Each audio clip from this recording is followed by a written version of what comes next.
Hannah Arendt nació en Hannover, Alemania, en 1906. Se crió en Königsberg, la ciudad de Kant, en el seno de una familia hebrea. Su inteligencia clara y precoz le acerca desde muy temprano a las lecturas de Kant, Jaspers o Kierkegaard. En 1924 asiste a las clases de Heidegger y en 1925 a las de Husserl.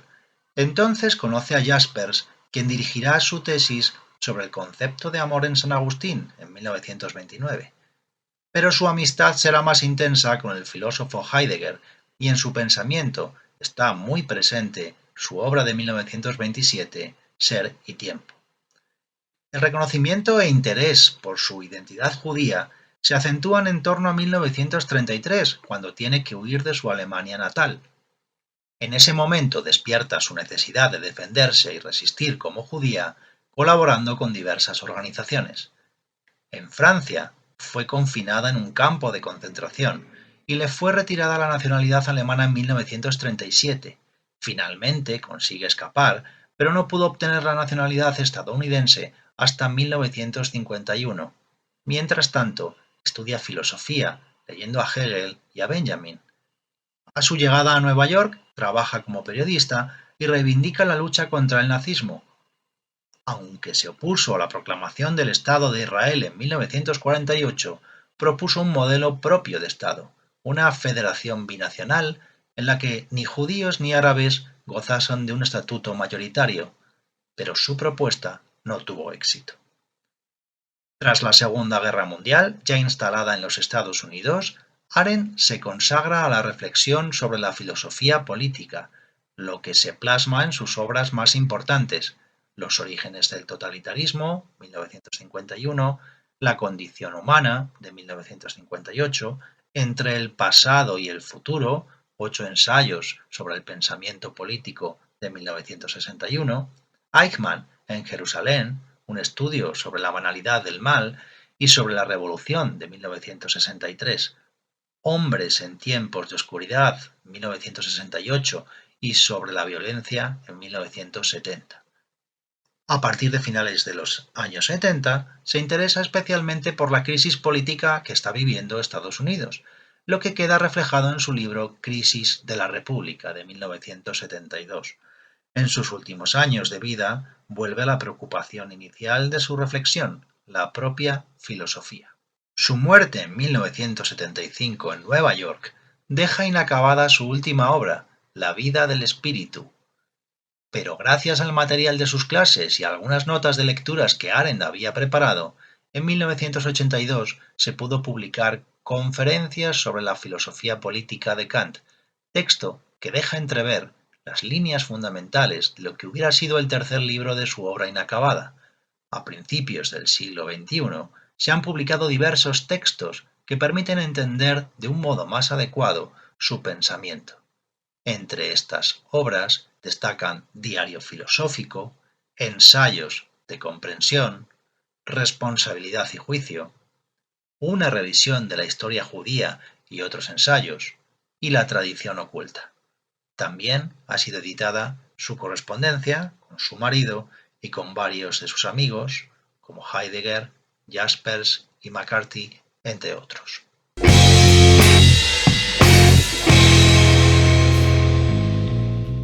Vamos con el apartado de las influencias. Ya sabéis que, siempre lo repito, ningún autor de los que estamos viendo piensan a partir de la nada. Todos tienen ciertas influencias y todos de alguna manera representan una continuación de los temas que se vienen tratando, como ya sabemos, desde la antigüedad, en la que nosotros nos habíamos centrado en el pensamiento de Platón y de Aristóteles.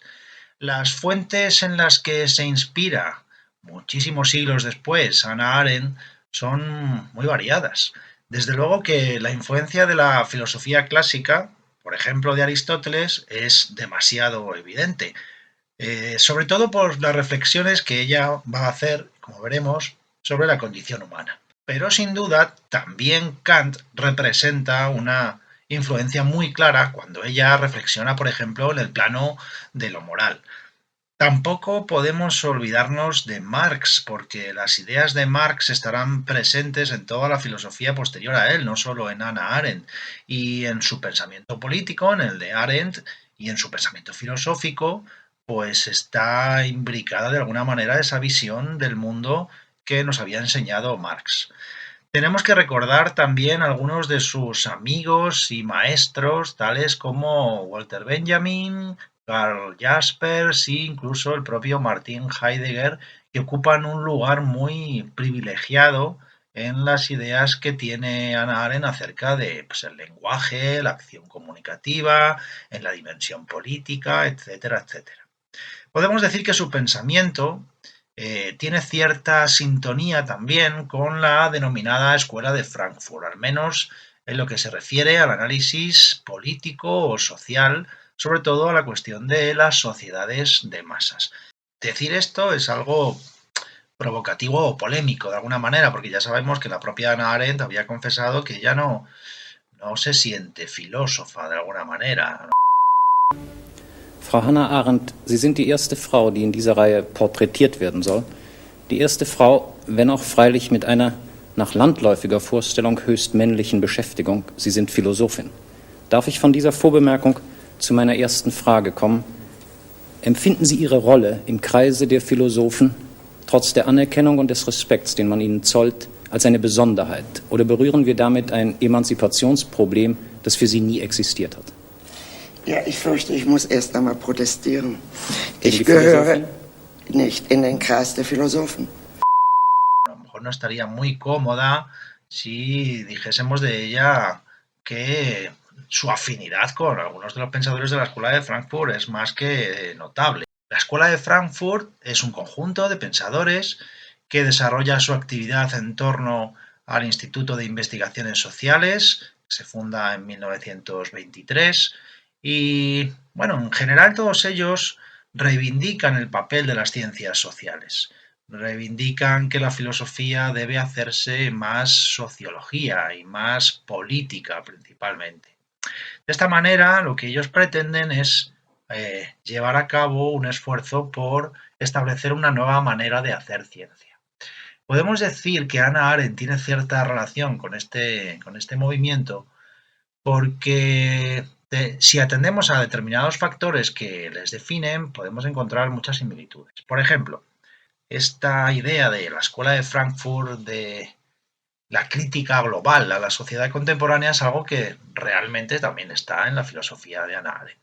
La Escuela de Frankfurt oponían de alguna manera lo que ellos llamaban la teoría crítica a la teoría tradicional. Y en lo que se centraban básicamente era en las contradicciones del sistema capitalista y en cuestiones como la de la alienación del ser humano en una sociedad tecnificada. Además, también estos miembros de la Escuela de Frankfurt de alguna manera se alejan de los presupuestos marxistas clásicos, pero no los abandonan, porque lo que hacen es una reinterpretación de los mismos. Es decir, recogen la herencia del pensamiento marxista y su dialéctica, junto con la dialéctica de Hegel, e intentan de alguna manera acercarlo a otras nuevas ideas, como pueden ser las de otra corriente denominada la hermenéutica o Freud incluso. En general, y en la figura de Habermas es mucho más evidente, estos defienden la democracia deliberativa, es decir, una democracia basada en el diálogo y el consenso a la hora de elaborar las normas que deben regular nuestra convivencia. Y hacen hincapié en las condiciones del discurso que debe fomentar de alguna manera el ideal de una ciudadanía que esté basado en una participación política activa. Si tuviéramos que distinguir dos periodos dentro de esta escuela, pues se habla siempre de la importancia del pensamiento de Adorno y Horkheimer, que ocupa el primer periodo del desarrollo de esta corriente entre 1923 y 1950. Adorno, Horkheimer, Marcuse, el propio Walter Benjamin, amigo personal de Hannah Arendt, o Erich Fromm corresponden a esta primera época. Después, a partir de la década de los 50, bueno, pues es un periodo que se encuentra prácticamente dominado por el pensamiento de Habermas y Apple. Este periodo es el que realmente coincide con el desarrollo intelectual de Hannah Arendt. Hay una cosa interesante que todos ellos aceptan de alguna manera y es una propuesta de Adorno y es esa cuestión de la dialéctica negativa. Es el método que propone Adorno y lo que significa realmente es que, según ellos, no es posible una síntesis final positiva de la historia. Para Adorno no es malo que no exista un final de la historia a modo de reconciliación, como lo habían pensado Marx y el propio Hegel, no. La dialéctica está claro que avanza por contradicciones, eso sí, pero estas contradicciones no desaparecen en una síntesis de pensamiento y realidad, como por ejemplo defendía Hegel, o en la sociedad comunista que defendían Marx y Engels. No. Para Adorno, esa síntesis que ellos defendían no trajo nada bueno consigo, porque no trajo nada bueno para la sociedad, sino que lo que de alguna manera facilitó fue la aparición de los totalitarismos. En resumen, estos pensadores de la Escuela de Frankfurt lo que hacen es plantear, bueno, un pensamiento centrado en el ideal de transformación de la sociedad que parte de la comprensión de los hechos sociales, históricos y culturales. Y su tesis se resume en unas palabras que aparecen en la famosa obra de Adorno y Horkheimer, Dialéctica de la Ilustración, cuando dicen algo así como: lo que nos habíamos propuesto era nada menos que comprender por qué la humanidad, en lugar de estar en un estado verdaderamente humano, desembocó en un nuevo género de barbarie. Si nos fijamos en la figura de Walter Benjamin, él fue uno de los primeros en advertir que el derecho europeo tenía en esos momentos una tendencia a prohibir la violencia de tipo individual y fomentar la violencia del Estado. Este Estado, al final, según Benjamin, lo que hace es utilizar esta forma de violencia como una manera para perpetuarse, conservarse a sí mismo, de manera que la violencia del Estado ya no tiene un fin, que es el de proteger a los individuos, a los ciudadanos, sino perpetuarse a sí mismo. Ese es su verdadero fin. En su tesis sobre el concepto de la historia de 1940, Benjamin además nos aporta una idea muy importante acerca de esa concepción de la historia humana desde el punto de vista de los pensadores del siglo XX, y lo que nos muestra es que cuando echamos la vista atrás, según él, la historia de la humanidad no es nada más que un paisaje en ruinas, una historia de paisaje en ruinas, y que la lógica de la historia parece ser que responde a un único punto de vista ideológico, es decir, el fascismo. El fascismo representa de alguna manera el centro de gravedad a partir del cual se produce el desarrollo de las sociedades contemporáneas. Para él, para Benjamin, la historia monumental de la que él habla, es la historia de los vencedores.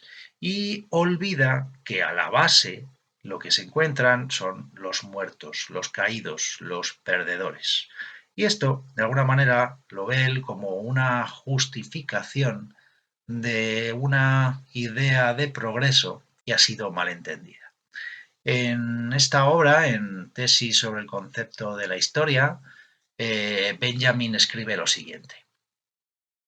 Hay un cuadro de Paul Klee llamado Angelus Novus. En este cuadro se representa un ángel que parece a punto de alejarse de algo a lo que mira fijamente.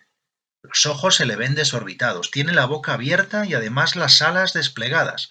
Pues este aspecto deberá tener el ángel de la historia. Él ha vuelto el rostro hacia el pasado. Donde ante nosotros aparece una cadena de datos, él ve una única catástrofe que amontona incansablemente ruina tras ruina y se las va arrojando a los pies. Bien le gustaría detenerse, despertar a los muertos y recomponer lo destrozado, pero soplando desde el paraíso, una tempestad se enreda en sus alas y es tan fuerte que el ángel no puede cerrarlas. Esta tempestad lo empuja incontenible hacia el futuro, al cual vuelve la espalda mientras el cúmulo de las ruinas ante él va creciendo hasta el cielo. Lo que llamamos progreso es justamente esta tempestad.